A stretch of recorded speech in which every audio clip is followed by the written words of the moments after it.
Cher Point 3, chers Martiniquais, l'année 2020 va s'éloigner sans regret, mais en nous laissant les stigmates engendrés par son florilège de douleurs. En effet, les pertes humaines liées à la crise sanitaire, les dégâts matériels générés par les pluies diluviennes de novembre 2020 à la Martinique et singulièrement dans le Nord, ainsi que l'annonce du regain d'activité de la montagne pelée, nous ont heurtés avec violence dans un contexte économique fragilisé. Je renouvelle toute ma sollicitude à celles et ceux touchés par le malheur. J'ai une pensée pour celles et ceux affectés par la maladie, hospitalisés et celles et ceux qui sont en souffrance. J'adresse aussi des pensées pour les Martiniquais vivant hors de Martinique et particulièrement les Point 3. Je veux parler d'Olivier Romude, Luc Louison, Fabrice Cox, Jean-Marc Golvé, Oka Saint-Joseph, Max Laventure et tous les autres. La Martinique est forte et ensemble nous surmonterons ces épreuves. L'histoire a démontré que même blessés, les Martiniquais ont toujours continué leur marche en avant. Et notre chemin de progrès nous le démontre quotidiennement.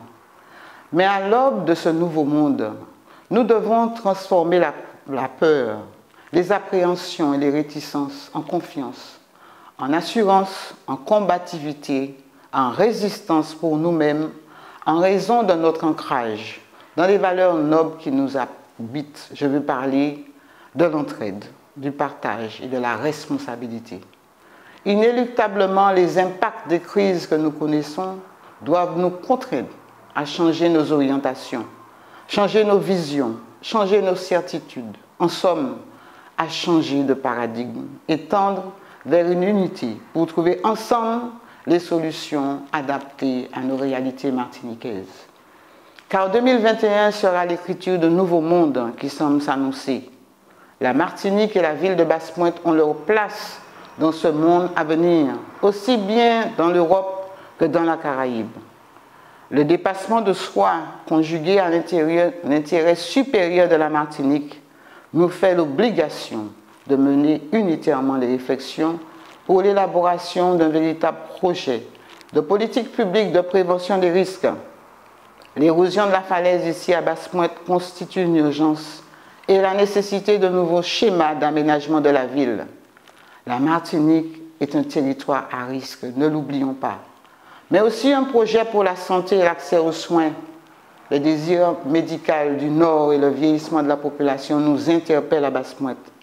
Un projet de gestion optimale des ressources naturelles. La pollution des sols et des eaux génère une raréfaction des ressources. C'est une préoccupation martiniquaise majeure et vitale. Un projet de lutte contre la paupérisation par le biais d'une stratégie sociale renforcée. 30% des Point 3 vivent en dessous du seuil de pauvreté, ici en milieu rural. Ce n'est pas acceptable pour la dignité humaine. Autant de thématiques nécessaires au développement économique tant attendu, susceptibles d'ouvrir des perspectives à notre jeunesse et pour freiner l'hémorragie démographique que nous connaissons. Des pistes de réflexion qui, loin de nous diviser, doivent nous rassembler pour l'émergence d'une véritable unité martiniquaise, avec comme unique finalité mieux servir nos administrés en dépit du contexte de morosité par une co-construction réfléchie et mûrie. Cet engagement est nécessaire puisqu'il est le moteur de la co-responsabilité. Ici, à Basse-Pointe, les travaux dédiés à la restauration de l'église Saint-Jean-Baptiste débutent au mois de janvier 2021 et nous poursuivons les autorisations administratives nécessaires pour le complexe scolaire, la crèche municipale et la MARPA, ainsi que le centre nautique. C'est dire que lorsqu'il y a de la volonté, il y a aussi de l'action concrète.